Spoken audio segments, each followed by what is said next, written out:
I just watched Zack Snyder's Justice League, and I have to say that before I start this video is that I'm not a big Snyder fan. The only DC comic films that I've liked is Christopher Nolan's Dark Knight trilogy and Todd Philip's Joker. These films stand out because of realistic portrayal of both protagonist and antagonist. So I have a bias when a superhero film comes in which the portrayal of the protagonist or antagonist is not realistic. So keeping this in mind, let's talk about Justice League, which is also called the Snyder Cut, which is a lot different from the one they released in 2017. Now before I start, let me give you a bit of gist of the film. In this film, Bruce aka Batman and Diana Prince aka Wonder Woman go around and look for other superheroes to join their team as aliens are soon going to come and fill Earth with darkness. The chief of this dark force is Stephen Wolf, who not only wants to destroy Earth but also want to collect 3 boxes which they left here on Earth the last time they visited. Now, our heroes think while they are quite capable in defeating the aliens, but they need someone more powerful to stop the aliens from their nefarious plan. So they plan on bringing Superman back to life who died in the last film. And this is pretty much the story of the film. Now let's start with the things that I did not like in this film. First, characters. Now the reason why people watch films or any narrative is because of its characters. Because we always try to find an aspect of our personality with the characters that we watch on screen. It is same with superhero films as well. We try to find an aspect of our personality in the superhero films that we watch on screen. It is for no reason that every teenager or every college student find character of Peter Parker so relatable. It is through the struggles of their superheroes that they see their own struggles being reflected on screen. It is because they seem believable and human. So we love characters in narrative, be it films, literature, or even in spectacles like Justice League. But this is where the biggest flaw of the film lies. Despite having a runtime of whooping 4 hours, not all the characters are given enough breathing space. Their motivations and their backstories aren't given much depth. Some of them seem caricaturist, and if you replace them with similar characters, one would hardly notice. And this is what happens to few characters in the film, like Diana Prince aka Wonder Woman. In the film, her character is shown as someone who has a good heart, has no visible flaws at all.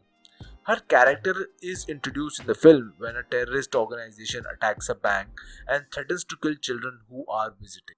She saves the kids and kills the terrorist. When the girl, after being saved by Wonder Woman, asks her, "How can I be like you?" To this, Wonder Woman replies, "You can be anything you want to be." And she says this with a smile. I mean, come on, you just kill a man. I know it's a superhero film, but one can be a bit realistic at times. Wonder Woman is one character who has never shown any trepidation, any doubt. Unlike other superheroes who have dark sides, Wonder Woman has no dark side at all. She is just perfect in every sense. Not long ago, when first Wonder Woman film released, filmmaker James Cameron, director of films like Titanic and Terminator, said that the portrayal of Wonder Woman by Gal Gadot is a step backwards. He says, and I quote, that she's absolutely drop dead gorgeous. To me, that's not groundbreaking. They had Raquel Welch doing stuff like that in the 60s. He further adds that a female hero need not to be overtly sexualized for the audiences to like her.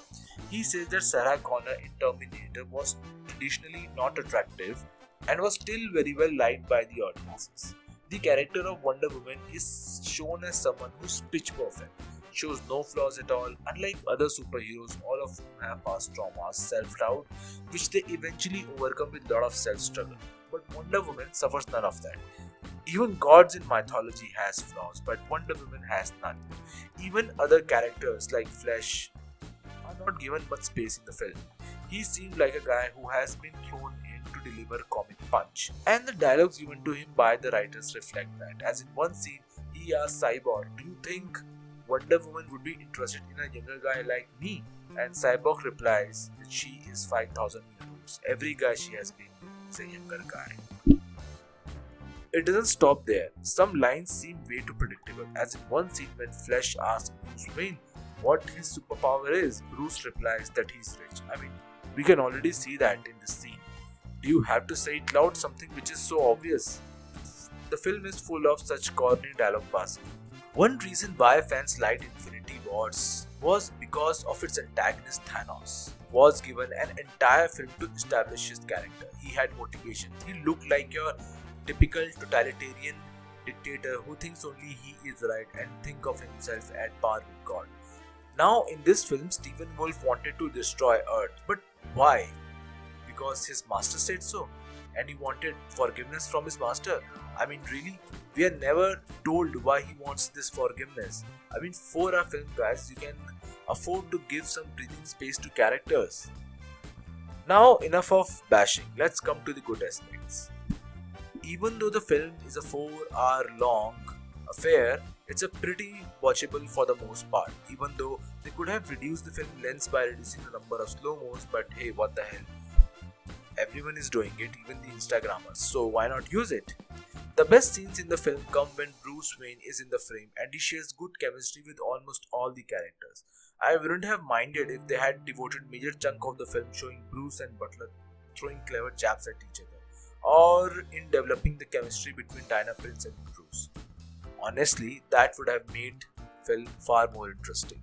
But that's just my view. I am personally not a big fan of Zack Snyder's film or the excessive use of CGI because I like my superhero films to be real and gritty like Nolan's Dark Knight trilogy. But hey, that's just me.